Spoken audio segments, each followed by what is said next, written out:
Ian Stackhouse, in his book The Day Is Yours, tells of a story of a woman in his church who just felt a little bit inferior compared to other people in terms of her spiritual life.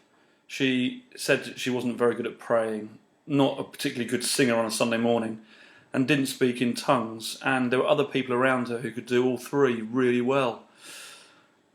And yet she was someone who looked after her own kids and also helped out a friend and looked after her friend's children because she was very, very ill.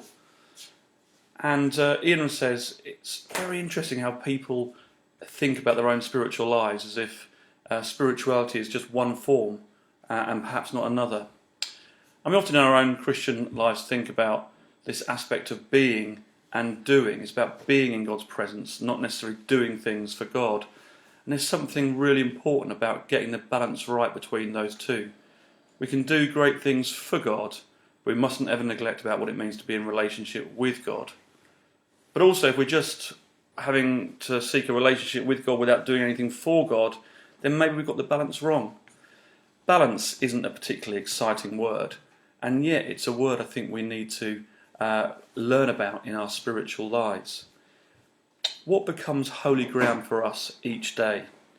As Brother Lawrence says, what does it mean to practice the presence of God in everything that we seek to do, both the mundane and the extraordinary?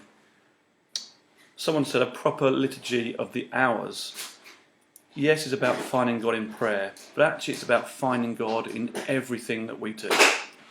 Colossians chapter 3 and verse 24 says, "Whatever you do, remember that it is Christ you're serving." May you remember that this day and in the week ahead.